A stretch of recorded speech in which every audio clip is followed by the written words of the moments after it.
Good morning, gang. Okay, well, we're a couple days short of Christmas here, and as I've recently found myself with a little extra time on my hands, I've been able to delve in a little bit deeper into my research. So the other day, I decided I'd delve into a bit of the fundamentals on the World Economic Forum, their beliefs, their theories, their solutions. Okay. Now, y'all know I get my research from sources around the world. I don't just stick to the propaganda that's distributed here in the U.S. because we all know how jaded it is. Okay, you can't get the whole story. Okay. So, as I was digging around, I came across an article by someone by the name of Julia Latinina. Okay, she's a Russian writer, historian, and journalist. Okay, she's a columnist for Novaya Gazeta and the most popular host at the Echo of Moscow radio station for years. Okay. Her article, while written in Russian, piqued my interest, and with the help of Mrs. Pinball, I got the English translation. Okay. Now, many of the details I'm going to discuss today come from her talk entitled About Global Warming. And her talk was from 2019, and I've interpreted it to how it's relevant in today's world where we're nearing a global crisis between free people and the World Economic Forum. There's much more to this than I'm going to discuss in one 15-minute video, and if y'all want to hear more, I'll gladly do more on it, but I know sometimes you guys like what I talk about, and other times nobody cares, so I figure it's kind of up to you if you want to hear more. So this is what I kind of came across. And, a lot of this stuff, or at least some of it, you guys are all going to know. But, kind of go here. And if you remember some of this stuff, the world will end in 12 years if we do not tackle climate change, said Democratic Socialist Alexandria Ocasio-Cortez. We're at the beginning of a mass extinction, said Swedish schoolgirl Greta Thunberg at her speech to the United Nations. Maybe you go to Al Gore predicting in 2000 that the world would reach the point of no return in 10 years. Maybe it's Columbia University professor James Hansen that he said in 1988 that by 2000, the West Side Highway, it runs parallel to the Hudson River in Manhattan, it would be underwater. Maybe you want to talk about Prince Charles, who said in 2009 that we had 96 months to save the world. Maybe you want to go to the United Nations Environment Program. They announced in 2005 that the world would see 50 million climate refugees in 2010. They went so far as to publish a detailed map showing exactly where those unfortunate people would flee to. Of course, in 2010, it turned out that the population in the areas that should have been depopulated actually increased. And the UN, in their typical Orwellian style, erased the link. And yes, y'all can pick on me because the dryer just went off again. Okay. So, the failure of these predictions hasn't stopped anyone from making ludicrous claims. We continue to predict droughts and floods, typhoons and hurricanes, and now these same people are predicting that by the end of the century, 400 million people will be underwater, that the Sahara Desert is going to expand and turn the Sahel into a desert, and that frozen methane is going to be released from the bottom of the Arctic Ocean, and the Earth is going to turn into Venus. Okay? And they call us tinfoil hat-wearing wackos and conspiracy theorists. Right? Okay. Enter the World Economic Forum. Never let a crisis go to waste. They've been working feverishly for 50 years, since January of 1971, to warp the minds of people with their end-of-the-world predictions. Sounds like a cult to me, all right? They've been joined by the rich and famous, from around the world. I mean, these are all self-appointed elites to come up with a plan to fix their imaginary problem, and we're going to be the ones to pay for it with our money, our property, our freedoms, and inevitably our lives, okay? It's not the first time that humanity has been warned that it's about to perish. And I gotta say, never have the predictions come true. Because as of today, unless I'm in some parallel universe, I'm speaking and you're listening here on that exact same planet Earth. Okay. So let's delve into a little history here. I know you guys like my history videos, so maybe share this with that climate change warrior next door, or maybe the teenager who sits down at your dinner table. Okay. After all, facts are pretty hard to argue with, unless, of course, you're a Democrat. Okay. So let's go back to both the 6th and the 14th centuries. Okay. Wars and terrible epidemics fell on people. Hunger was a daily part of human life. The plague epidemic under Justinian in 541 to 542 destroyed 25 million people. In 1315 to 1317, the famine that set across Europe as a result of a cold snap, okay, just cold weather, okay, claimed the lives of up to 10% of the population. And the plague epidemic that followed the famine depopulated Europe so that in some places in France, the population in the 19th century was lower than in the beginning of the 14th century. In France, from 1692 to 1694, famine wiped out 15% of the population, 2.8 million people.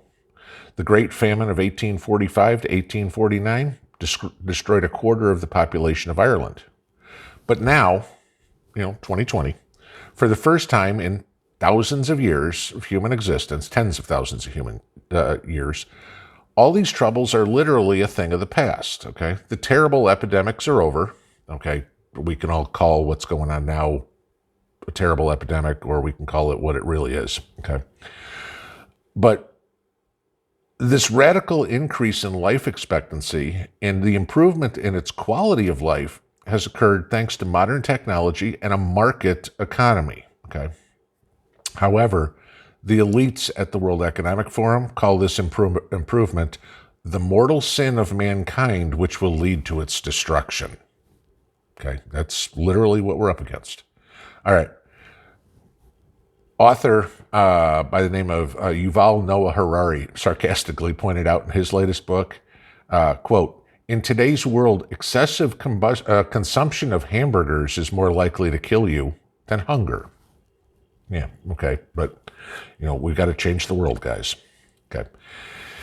You see, the World Economic Forum chastises us, stating that the modern capitalist world, in pursuit of profit, burns coal, burns oil, burns gas, emitting millions of tons of carbon dioxide into the atmosphere. And that carbon dioxide is a deadly poison. Okay, where to get this? I have no idea. That alters the acidity of the ocean, and it's a greenhouse gas that warms up the atmosphere. Soon, very soon, they explain to us, thanks to an uncontrolled chain reaction of heating the globe, plants and animals will die out, the sea level will rise by hundreds of feet, typhoons and hurricanes will sweep away all living things from the face of the earth, and the world will perish if we do nothing. Okay? You want to talk about propaganda? I mean, that's got to be the biggest crock I've ever heard, okay? Greenhouse gases, we are told, are the main driver of climate fluctuations. The ongoing warming of the Earth, and just so you know, since 1900, the Earth is warmed by about 1.4 degrees, okay? Yippee, all right. But according to them, the ongoing warming of the Earth is a terrible disaster. The catastrophic demise of the human race can only be stopped by radically destroying all the features of the same civilization, the one that destroyed hunger, epidemics, invented vaccines, airplanes, computers, But we need to destroy civilization and transfer power of the world over to them. Okay? At the same time, they explain to us that all their current predictions are based on science, okay? You can't argue with science, because they've been so accurate so far, right? Okay. Science is serious business. This is not some heavenly letter that's come down, descended into the Church of the Holy Sepulchre or something. This is science, damn it. The same science that gave us bloodletting and lobotomies and the benefits of smoking. You damn well better listen to us. The science, okay? Okay. To begin with, all of the most high-profile recent events related to global warming, be it the speech of Greta Thunberg to the UN or the Green New Deal written by AOC, which of course will cost every household $600,000 because, we've all got that to spare. We can just print the money in our basement, right? According to her. That has nothing to do with science, okay? Scientists don't behave like that. Nobody blocks the roads in support of the theory of relativity, and scientists certainly don't go to demonstrations with big old signs going, "Give us Ohm's law." No, okay? But they are directly related to a standard set of propaganda techniques, okay? With the help of a small but aggressive and closely knit minority, wonder who I'm talking about here, they're leftists, okay, who are trying to impose their ideology on everyone around them, okay?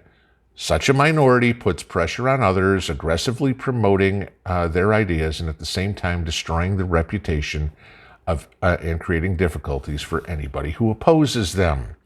Does this remind you of anybody that we know? Okay? Scientific ideas are not spread this way. Totalitarian ideologies are, but not scientific. Okay? So let's imagine, for simplicity's sake here, that the worst predictions of climate alarmists have come true, that by some divine intervention, Al Gore was actually right for once in his life, and that humanity has burned all the coal in the world, and the CO2 content in the air has risen tenfold. Oh my God, what are we going to do, right? Well, let me give you a little history. There have already been periods in the history of Earth where the content of CO2 in our atmosphere has exceeded the current content by 20 times. It was the Cambrian period, which started about 541 million years ago. Okay, just for reference, also in the Devonian period, about 419 million years ago, the CO2 content was 12 times higher than it is now. Okay, as we know, the planet didn't go barren at that time and life didn't perish, okay? Quite the opposite. This is a time when life blossomed. If it would have perished at the time, guess what? You and I wouldn't be here again, okay? See, back then, the biosphere was enormous. The biomass on Earth was many times greater. It was during the Devonian period that trees began to grow on land. Unfortunately, in the Devonian period, there were no wood-destroying xylotroph fungi, okay? Those are the enzymes that are used to break down lignin. In other words, there was nothing to help the trees rot, kind of like how you bury a tree in hugelkultur gardening and, the tree rots, okay? You didn't have that fungi back then, so the trees just basically fossilized, okay? So instead, those trees wound up turning into the coal and oil, okay? All that carbon, if you will. But it had removed all the CO2 from the atmosphere. Again, the carbon is kind of sucked into the ground. Now that we're burning this coal, burning this oil, burning this gas, we're taking all that carbon dioxide that was removed from the earth millions of years ago and returning it to the atmosphere. And this actually has a beneficial effect on Earth, okay? Completely contrary to what they're talking about. This is actually science, okay? Over the past 3 decades, okay, so you figure the 90s, the 2000s, and the 10s, I guess, if you will, last 3 decades of satellite observations, as the carbon dioxide level has risen on the Earth, 3/4 of the planet has become greener. Funny how that works, huh? Remember 9th grade biology? Plants take in CO2 and they release oxygen, okay? Gee, more CO2 means more plants. Who would have thought? Okay, certainly not the scientists at the World Economic Forum. God knows they're elitists, but I learned this in 9th grade. You could also go study some of the many marine organisms that have learned to construct their shells from the carbon dioxide that's been dissolved in the water and mixed with calcium, okay? As these organizations go through their life cycle and eventually die off, their shells settle on the ocean floor, and subsequently that CO2 is now removed from circulation as well, okay? Every time you look at the Lincoln Memorial or the Empire State Building, both of which are built of limestone, okay, or say the marble columns of the Supreme Court, or the entire marble obelisk known as the Washington Monument, or something as simple as writing in chalk on a blackboard, you're looking at quadrillion tons of carbon that was removed from the atmosphere in this way, especially during the Cretaceous period, okay? As a result, back then, life on planet Earth did almost kill itself, okay? At the height of the last glaciation, last time we had glaciers running around the Earth, okay, the CO2 content in the air dropped to 180 parts per million. At the beginning of the 19th century, it was about 280 parts per million. The limit at which plants stop growing is 150 million. So this is how close we came to destroying the Earth because there wasn't enough carbon in the atmosphere, okay? You get a few million more years of sedimentary deposits, like my marine organism example, and life on Earth would end by itself. Not because we've killed it with too much carbon dioxide, because there's not enough, okay? So, give you this. One of the founders of Greenpeace, Patrick Moore, okay, this is a quote from him. Human emissions of carbon dioxide have saved life on Earth from inevitable starvation and extinction due to lack of CO2. To use the analogy of the atomic clock, if the Earth were 24 hours old, we were at 38 seconds to midnight when we reversed the trend toward end of times. If that isn't good news, I don't know what is. You don't get to stave off Armageddon every day. Greenpeace saying CO2 emissions are a good thing? Interesting, huh? Okay. Now, again, for most of Earth's existence, the CO2 content in the air was much higher than it is now, and this didn't end with any Armageddon. Okay, so the other side of the fence. If you don't believe me, why don't you trust professional meteorologist Joseph DeLeo? Okay, he's the former chairman of the Weather Analysis and Forecast Committee of the American Meteorological Society.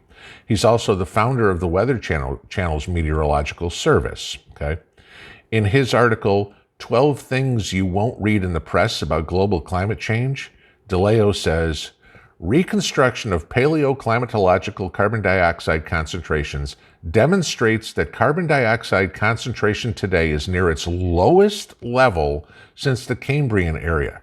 Again, some 540 million years ago, when there was almost 20 times as much CO2 in the atmosphere as there is today without causing a runaway greenhouse effect. So let me see if I've got this straight. The founder of Greenpeace and the founder of the Weather Channel say CO2 is good for the planet, but AOC, Al Gore, and Greta Thunberg say it's bad. Okay, I got it. Still not convinced? Try famous American physicist and Princeton professor William Hupper. He reminds us that the CO2 content in the air, which was present at the end of the 19th century, is dangerously close to the lower limit beyond which life on Earth is not possible. Okay. At the same time, the upper limit, okay, this is the one that we're supposed to be worried about according to the World Economic Forum. Okay, the one that's so inconvenient for humans, is set by the Navy at 8,000 parts per million. NASA believes that if a space flight exceeds 1,000 days, then the carbon dioxide concentration at the space station should not exceed 5,000 parts per million. The current figure on Earth, 407 parts per million. So we are way below the limit that we're supposed to be panicking about with this climate change crap. Okay. Need more? How about the Nobel laureate physicist Ivan Giver? He reminds us that plants are optimized for a much higher concentration of carbon dioxide. That's why only reliably observed effects of increasing carbon dioxide concentration at the moment is the greening of the planet. Not enough? Since 1981, like I said before, 3/4 of the planet has become significantly greener. Harvests have increased by 95% in the last 40 years, which has made an understandable contribution to the fight against hunger. A Beijing professor, yes, that Beijing, okay, Beijing professor Zaichun Zhu notes, it's as if a new green continent twice the size of the United States is emerging on Earth. Gee, that's a problem, isn't it? You know, God forbid we have more plants and more food growing. You know, so folks, the reason the World Economic Forum thinks we need a great reset is because of climate change. At least that's what they say publicly, okay? That we need to own nothing and be happy about it.